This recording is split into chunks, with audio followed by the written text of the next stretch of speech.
Fabrice. Bonjour Damien, bonjour à tous. En ce vendredi 5 juillet, qu'avez-vous lu dans la presse? Eh bien, dans un pays normal, nous serions donc, vous le disiez, le vendredi 5 juillet, veille des grandes vacances. Les lycéens chercheraient du regard leur nom sur des listes. Certains crieraient de joie, d'autres pleureraient, d'autres encore s'en retourneraient pour se préparer au rattrapage.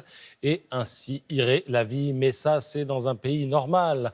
En France, en 2019, bac égale problème à cause de 700 profs, une minorité, il faut le souligner et le rappeler, qui refusent de rendre les copies notées au mépris de nombreux jeunes pour lesquels le bac reste un cap important dans la vie. Il s'agit dans certaines familles de la première obtention d'une forme de reconnaissance républicaine. Parfois même, pour des lycéens d'origine étrangère, ce baccalauréat symbolise l'intégration à notre pays. Note à juste titre Stéphane Albouy dans Le Parisien.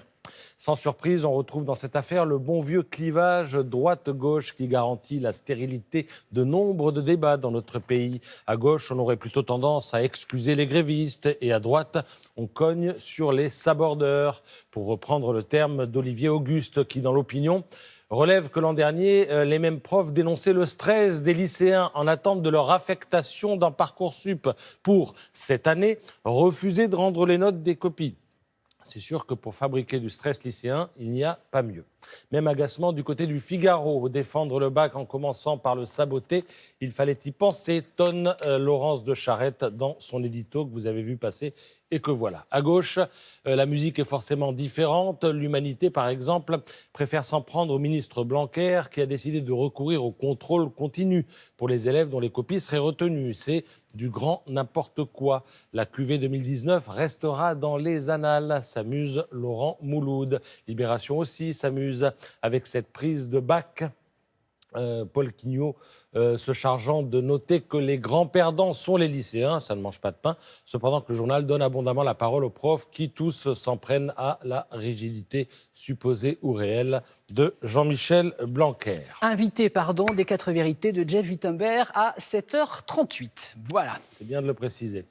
Voilà donc pour la querelle du jour, au pays d'Astérix, qui s'apprête peut-être, en tout cas il faut l'espérer, à vivre par ailleurs un moment de concorde nationale avec le Tour de France. Oui. Car à la veille du départ, l'équipe nous informe qu'il va se passer quelque chose de grand cette année. En vérité, celui qui parle ainsi n'est autre que Thibaut Pinot, l'un des favoris de l'épreuve, qui, paradoxalement, explique que le Tour n'est pas une obsession. J'aime la vie que je mène, dit-il, et je sais que si je gagne le Tour de France, je n'aurai plus cette vie-là. Est-ce que j'ai envie de changer de vie? Eh bien non. Le Français qui gagnera le Tour, ce sera une star. Ai-je envie de l'être? Non plus. Mais il faut se méfier, des gens qui n'affichent pas d'ambition, ce sont en général les plus motivés. Pinot vise bel et bien le podium, au minimum, mais il n'est pas seul à y penser en se rasant les jambes, car il faut le savoir, les champions cyclistes se rasent les jambes. Il y a aussi Romain Bardet, beau papier dans le Figaro sur les 2 coureurs qui ont gravi les marches de la renommée ensemble, tout donné en 90, 2 grands-peurs, mais 2 personnalités différentes.